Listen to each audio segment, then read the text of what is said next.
Who are the people we need to kick out of society? Let's find out, starting with number 6, the greatest scammer in the UK. Charmaine McAllister, a mother of 3, earned herself a notorious reputation as one of Britain's most prolific and morally bankrupt fraudsters. Over the span of a 21-year criminal career, McAllister has racked up an insane 220 offenses. Her schemes, which involved a lot of impersonation and credit card fraud, have relieved countless victims of more than £100,000 since 2002, using various false identities, including posing as a police officer, a bank worker, a soldier, and even an advertising executive. The former grammar school pupils' criminal activities have funded a lavish lifestyle, indulging in luxurious cars, cosmetic surgery, hotel stays, and designer clothing.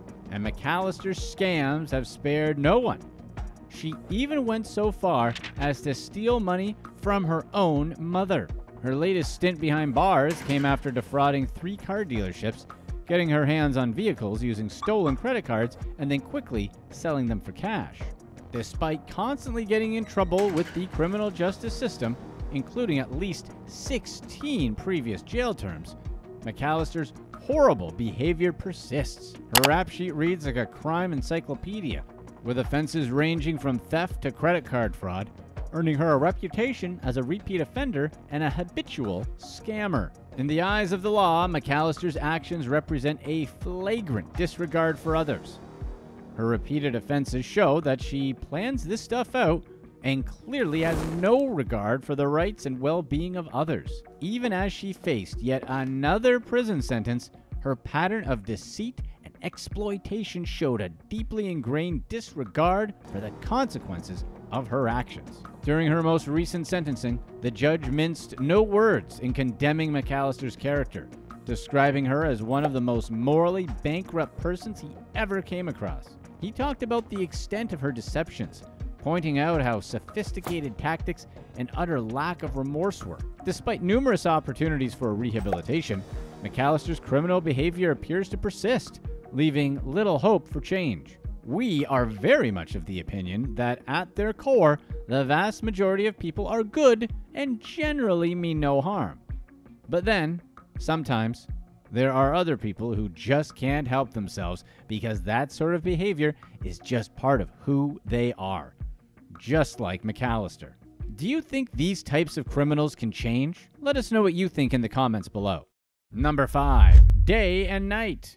Nina Skye, a 21-year-old former kindergarten teacher, found herself at the center of controversy when she refused to give up her side gig as an adult star. The auburn-haired beauty, known for her appearances in adult films under the names Nina Skye and Lydia Dupra, was fired from her teaching position at a private Christian preschool after administrators discovered her side hustle. Skye, who had openly said she loved teaching and making love, was unapologetic about her career choices, arguing that she saw no conflict between her work as an educator and her work in the adult entertainment industry. Despite assertions that she was a really good teacher, Skye's profession as an adult actress clashed with the religious values upheld by the school. The situation came to a head when administrators confronted Skye about her appearances in, let's just call it, certain films. Skye said that she had the right to pursue her interests and keep her jobs in both fields, saying there were financial reasons as well as personal reasons for not quitting work in the film industry. However, the school insisted that Skye's involvement in that industry contradicted the morality clause she had signed upon accepting her teaching position, which forbade certain behaviors, such as the obvious no, let's just call it fun, before marriage. Despite offers of assistance and advice, including housing support and a pay raise, Skye stuck to her decision to continue her other career. News of Skye's dismissal sparked debate among both supporters and critics. While some fans praised her for her honesty and perseverance in the face of pressure, others condemned her actions and called for her termination for a position involving interaction with children. Despite the controversy surrounding her dismissal, Skye expressed hope for her future, saying that she wanted to continue teaching while acknowledging that she would likely look for job opportunities outside of the Christian or private school sectors. And like, okay, fair enough. She insists she can separate the two, which she obviously can, but she is also representing a Christian school. Do you think the school was right to terminate her, or is her free time her own? What we really want to know is, how exactly did she get caught? It sounds like someone at that school was sinning. You know, that whoever found her videos and told the administrator was like, "And just how did you find this?" And that person figuring out a good explanation. Number 4, hidden gifts. A Florida mother's heart-wrenching tale of a burglar stealing her children's Christmas gifts took a dramatic twist when she was exposed as a liar and subsequently arrested by none other than the Grinch himself. Shayna Hudson, a mother of 5 from Lehigh Acres, Florida, initially got a lot of sympathy from her community after appearing on TV to talk about the alleged theft of her kids' Christmas gifts. In a plea for help, Hudson explained how a heartless burglar had broken into her home, leaving her children without any presents. Touched by her story, neighbors and strangers got behind the family and generously donated gifts to replace those that were allegedly stolen. However, things got suspicious after the Lee County Sheriff's Office got a tip telling them that Hudson's story was completely made up. The Sheriff's Office started an investigation, and they eventually found that the supposedly stolen gifts had really just been hidden at a relative's residence. The discovery of this lie prompted the Sheriff's Department to take action in a rather unconventional and, in our opinion, a bit inaccurate manner. With a sense of irony befitting the holiday season, Hudson was arrested by law enforcement officers, accompanied by a person dressed as the iconic Dr. Seuss character, the Grinch. The arrest was captured in a video shared on social media, showing clips of Hudson's original appeal mixed with footage of her being taken to a police car as the Grinch danced gleefully in the background. They also added in a remix of "You're a Mean One, Mr. Grinch," adding a funny twist to a messed up situation. Sheriff Carmine Marciano, whose name graces the department's Marciano Motel courtesy shuttle, used to transport suspects to the county jail, condemned Hudson's alleged deception. He emphasized the seriousness of her actions, particularly during the holiday season, and said he was satisfied at the Christmas-themed arrest. As for Hudson, she was booked in Marciano Motel and charged with making a fraudulent report to law enforcement. The sheriff's office then issued a statement calling out her behavior and emphasizing the consequences of taking advantage of other people for personal gain. Number 3, multiple identities, multiple lies. Carrie Jade Williams, alias Samantha Cooks, spun a web of deceit, telling detailed lies to exploit vulnerable communities. Her saga of fraud unfolded across various personas and schemes, including making up a claim that her Airbnb guests were bothered by her terminal illness and that they said they were traumatized and suing her, which of course never happened. Claiming that she was suffering from Huntington's disease, Carrie Jade also made videos on TikTok telling stories about how she won literary awards and she garnered sympathy through emotional essays. Using her made-up condition, she set up elaborate fundraisers, promising literary opportunities to her victims. But the lies didn't end there. Prior to her Carrie Jade persona, Williams went by the name Rebecca Fitzgerald, an autism therapist offering hope to desperate families. Taking advantage of their vulnerabilities, she gave them promises of therapy, yet behind the facade lay a heartless opportunist preying on the trust of those looking for support. Before Rebecca Fitzgerald, Williams assumed the identity of Lucy Fitzwilliam, a speech therapist, and Lucy Hart. Through these aliases, she got into the lives of unsuspecting families, making up elaborate stories to extract money and personal documents. But beneath the layers of deception lay the truth. Samantha Cooks, a serial fraudster with a history of compulsive lying and scamming, born in 1988, Cooks' troubled past and pathology for deception turned into a string of scams that spanned years. The pinnacle of Cooks' deception came with the creation of Carrie Jade Williams. Claiming to be a Huntington's disease sufferer and award-winning writer, Williams amassed a following with her compelling narratives and virtual writing workshops. Someone on Reddit eventually connected the dots and posted about Samantha Cooks and claimed she was actually a woman named Carrie Williams. Carrie replied and said that it was actually her sister, but thankfully investigative journalists, led by Kat Dinkinson, unraveled Cooks' lies and eventually exposed Williams as a fictional persona made up to manipulate and exploit others. Now that she's been exposed, she can change her name from Samantha Cooks to Samantha Cooked. This is our one dad joke of the day. Don't worry. Number 2, criminal advice.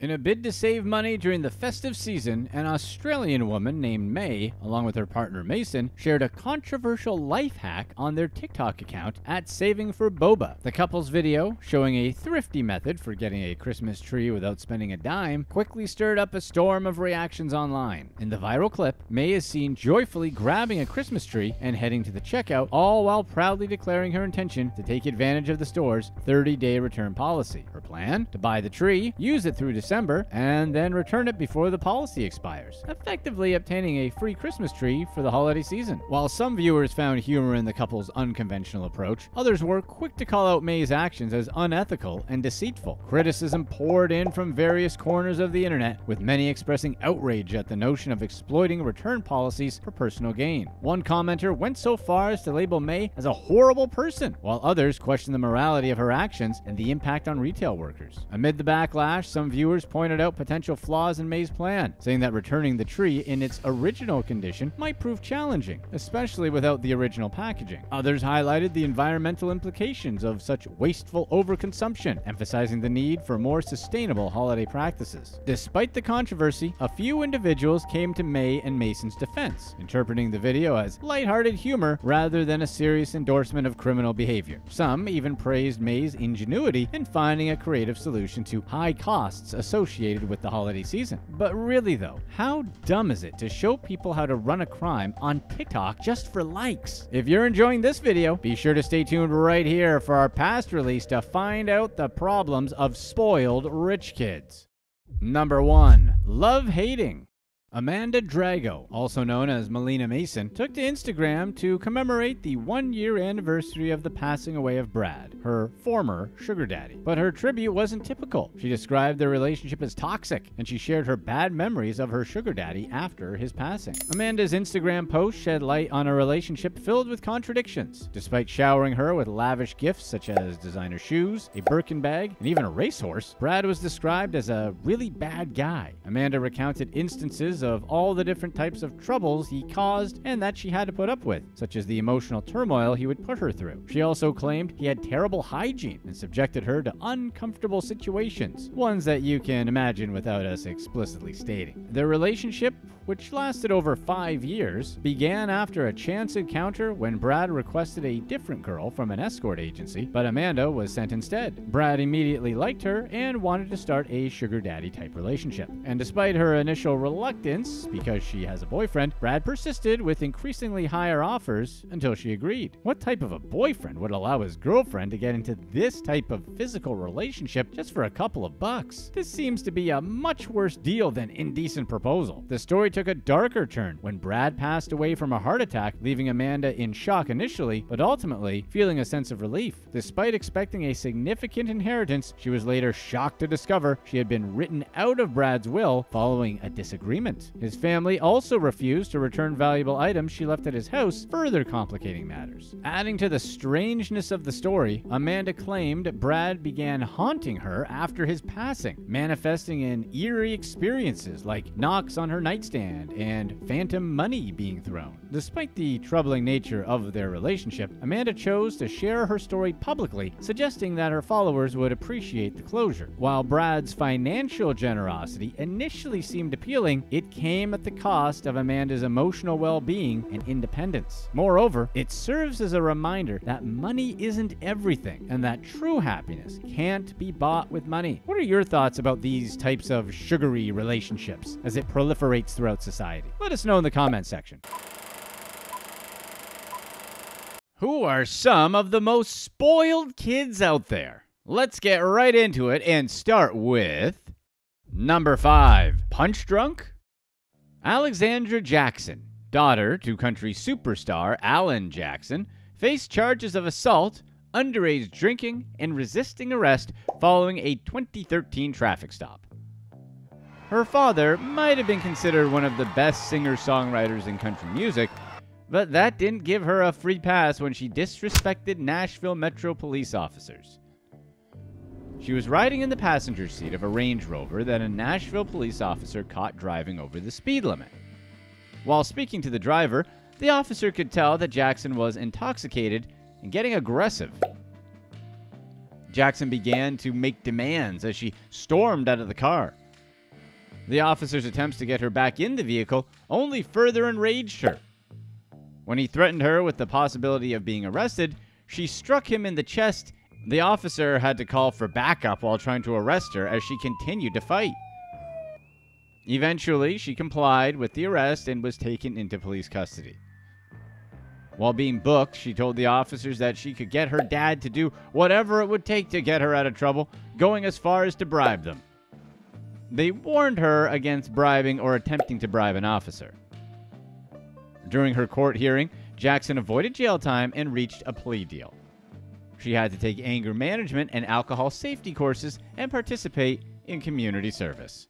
Number 4. Like father, like son. T.I. and Tiny Harris's son, King Harris, was arrested in August 2022 for not wearing his seatbelt. Someone posted his mugshot online, and after it went viral, Harris took to Instagram to tell his followers what happened, filming a series of videos to tell his side of the story. Some accused him of trying to act gangster, despite leading a privileged lifestyle after he posted a selfie where he was pointing his middle finger at the camera. King filmed his response while he was enjoying a bubble bath because even real thugs like Mr. Bubble. In the video, he addressed critics, claiming he didn't try to get the police to pull him over and acknowledging that he had a good life. King was also upset that nobody acknowledged that he dropped new music, likely because nobody knew or cared. His stage name was Kid Sayin, and he dropped a new track called New King of the South, a nod at his dad's own self-proclamation back in the day. Claiming that people were only focusing on the arrest rather than his new music video, he lashed out at his fans for not focusing on what truly mattered to him. A video clip surfaced online where viewers could hear a female voice explaining Harris's charges to him. The officer arrested him for not wearing his seatbelt, although he claimed that officers also asked him to submit blood. According to Harris, they wanted to check his mouth and tongue to see if he smoked, but he wouldn't let them. T.I. spoke out against his son, saying that he was a good kid but was focusing on the wrong stuff. He admitted that neither he nor his wife Tiny could get through to their kid and that they would put their faith in God regarding handling the situation. In their defense, just do nothing and pray about it is no doubt top advice in countless parenting books because, of course, it always works. The arrest wasn't the first time people raised concerns about Harris's behavior. In May 2022, he visited a Waffle House restaurant and ordered takeout. King took to Instagram Live to record himself sitting in the backseat of a car where he checked his order. His food came with pickles, which he didn't want, so he stormed back into the establishment because God help him if he finds pickles. King approached the Waffle House workers and cussed them out. An employee told him to stop cursing inside the restaurant, which only made King angrier. That was a mistake. King told them he could do whatever he wanted. Then, King taunted the workers and, in a truly baller move, bragged that he had their entire yearly wage in his pocket. If flaunting inherited wealth doesn't impress them, what will? Then, he took out a stack of cash and showed them his dad's money, proving his impressive claim and obviously commanding the respect Waffle House should be giving him. King then threatened to pistol whip an employee for disrespecting him. He must not have been suitably impressed. The cook offered to meet him outside, but King bravely sped off, feeling he'd taught Waffle House a lesson about respect. In 2020, an 8-second video clip also showed King fighting another boy in a school bathroom. They were each throwing and ducking punches until it escalated. King threw his opponent against the wall and elbowed him to the ribs. Sounds like T.I. and Tiny needed to start putting their faith in God to help King sooner. Seriously, who else is supposed to raise, discipline, and teach their child? Them? Absurd! It's obviously God's job.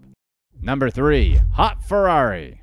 In 2015, a rich kid set his Ferrari on fire because he wanted a newer Ferrari. The vehicle was worth $250,000, but he wanted his Swiss millionaire father to buy him a different model. We've all been there, right? Well, it's relatable to us anyway. The kid was justifiably upset that his Ferrari was no longer the best and most up-to-date model, but didn't want to tell his father how desperately he needed a newer Ferrari. The Ferrari wasn't even this poor kid's only car, but the collection looks bad without the newest Ferrari. In fact, he had 14 other cars, including a Lamborghini. But like, how boring, right? A Lamborghini? Like he's supposed to be happy with that? His father also barely paid him a decent $10,000 a month allowance and gave him a stupid $30 million property portfolio. These pittances were nothing next to the new Ferrari he needed. Life is hard sometimes, as he's quickly learning. After talking to a car sales associate about his dilemma, the associate jokingly advised that he commit insurance fraud to get money to get the correct Ferrari. The kid decided that it was actually a really good idea and organized to have it set set on fire. Not just stolen or anything. This wasn't the newest Ferrari and needed to be removed from the planet immediately. He found 3 accomplices and paid them $15,000 to drive the car across the Swiss border into Germany, where they would set it alight. While they were doing his dirty work, he went for a massage to have an alibi in his dumb old Lamborghini. Everyone at the massage parlor was probably laughing at him. Unfortunately, the whole act was caught on security cameras. While they successfully destroyed the car, he couldn't claim the insurance money as he had hoped and was left without a replacement for the vehicle, aside from the 13 other cars he owned and the stupid, dumb Lamborghini. He received 22 months probation for his attempted fraud, and he was forced to pay a $44,000 fine, which is 4.5 months of his allowance. So unfair! We're sure a real lesson was learned that day about appreciating what you have and not setting fires to exotic sports cars. This kid will likely grow up to be a wonderful member of society. Number 2, patricide over allowance. Tommy Gilbert Jr. killed his father after the elder Gilbert threatened to cut off his son's allowance. On January 4, 2015, Gilbert visited his parents' apartment on Manhattan's East Side, where he wanted to speak with his father. After asking his mother to go to the store and get him a sandwich and a soda, he shot his father, Tom Gilbert Sr., in the head, killing him instantly. Before Tommy left the room, he placed the .40 caliber Glock pistol in his father's hand and angled his fingers around so it looked like he was clutching it, leaving his mom to discover the chilling scene. Gilbert had delusions that started when he was a child. Some people and places were what he considered contaminated, such as New York's JFK Airport. He probably wasn't wrong about that, though. Once Tommy was on his way to Princeton with his father when they pulled over for gas near JFK. Gilbert claimed the place contaminated his clothing and was one of the most traumatic things he had ever experienced. Let us say that again. Stopping at a gas station near JFK Airport is the most traumatic thing Thomas Gilbert Jr. has ever experienced. Despite never being formally charged, some people suspected that he tried to kill a former roommate. Gilbert was convinced that Peter Smith was out to get him, despite there being absolutely no reason to think that. In October of 2013, Gilbert and Smith had attended the premiere of And After All, a short film in which Gilbert appeared as an extra, and had been co-produced by a mutual friend. After the premiere, Smith emerged onto the street when Gilbert stepped out of nowhere and jumped him. Gilbert repeatedly slammed Smith's head against the pavement. Gilbert had broken his nose and given him a concussion. When confronted by mutual friends, Gilbert went completely off the deep end, going on a rage-filled diatribe that was incomprehensible. Smith fled and was granted an order of protection. It didn't end there, with Gilbert and his friends regularly calling the SPCA to have Smith investigated for animal abuse. Of course, nothing was ever found because Peter Smith wasn't abusing his dog. A year later, Smith's Hamptons house burned to the ground after someone threw a Molotov cocktail into the residence. Usually, Smith would have been home alone, but thankfully, he had a friend over. Gilbert refused to get a proper job and was often described as a man-child. He was spoiled and would spend his time taking frequent surfing trips overseas and taking certain illegal substances. Tom Gilbert Sr. was a hedge fund manager and gave his son all the cash he needed, because nothing creates wonderful humans like inherited wealth. Tom supplied Tommy with a weekly allowance, financed his Jeep, paid for expensive club memberships, and helped out with any other costs his son had. Gilbert's name was even on his father's firm's payroll, but nobody that worked there knew what he did. Even though he had his allowance, Gilbert often approached his mother and asked her for more money. In 2012, when Tommy was 28, his parents gave him $74,000 and increased his allowance to $10,000 a month. When his father began to cut his allowance, Gilbert found other ways to make money, like buying a credit card skimmer. Then he contacted a real estate agent and asked that she sell his parents' Hampton home. It was soon apparent that he wouldn't get the money he needed until his father was dead. Gilbert's mother told the police that her son had murdered his father. Following his arrest, Gilbert went to Rikers Island to await trial. His lawyer at the time repeatedly argued that his client wasn't mentally fit to take the stand. While in jail, Gilbert's mental health steadily declined. He stopped taking his medication and tried to start fights with other inmates. Tommy asked a friend to host a fundraiser to help him with his legal defense, but his friend refused, as nobody would want to help get a spoiled kid who went after his own dad get out of jail. Tommy argued with his lawyer about taking an insanity defense and eventually wrote to the Manhattan District Attorney to ask for a public defender because he wanted to fire his attorney. Then, Tommy claimed to be suffering from radiation poisoning after swallowing a battery battery, but during his x-ray, it was clear he was holding the battery over his stomach. The jury had to decide whether Gilbert was mentally competent at the time he went after his father. He wasn't in court for most of the proceedings, as he kept either asking to leave the room. When he was there, he was constantly interrupting the proceedings. Eventually, the jury deemed he was sane the day he killed his father on the grounds that he had his mother leave to get him lunch so she wouldn't be home when he pulled the trigger. To the jury, a crazy person wouldn't have had a plan. John Glatt is the author of Golden Boy, A Murder Among Manhattan Elite, a book detailing Tommy Gilbert Jr.'s story, disagreed with the jury's outcome. Glatt believed that Gilbert was incompetent to stand trial, having been uncooperative and sabotaging his own defense. During the trial, Tommy wouldn't acknowledge his lawyer and tried to get the jury to declare it a mistrial. He had to be dragged out of court after addressing them directly. Today, Gilbert is serving 30 years to life and is serving his sentence in the Clinton Correctional Facility in Dannemora, New York. His earliest potential release date isn't until April 2044. Number 1. Baby daddy troubles.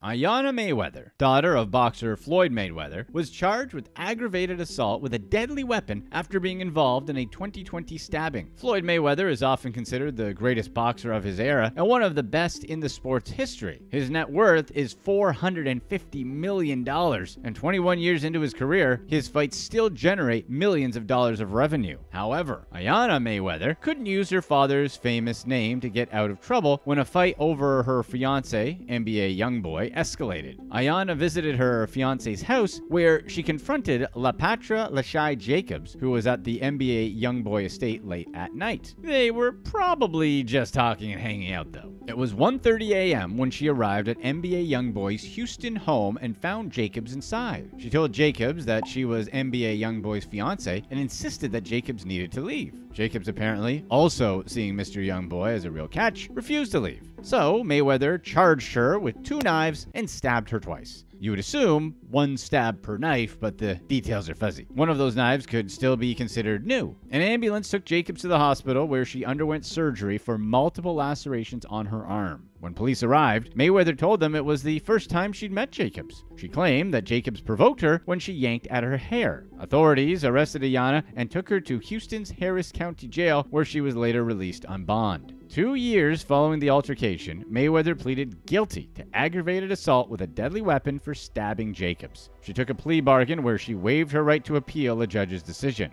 Mayweather agreed to the prosecutor's recommended punishment, which involved 6 years of probation, 40 hours of community service, and that she not harass, threaten, or have abusive contact with Jacobs. Pending her good behavior, she will be eligible to have the deferred adjudication end after 2 years. Floyd probably should have read The Cat in the Hat to his daughter while she was still young so she could learn about consequences and responsibility from a young age. Oh, wait. Click to watch one of these next videos. Let us know in the comments section what you'd rather have, Popeyes for life or KFC for life.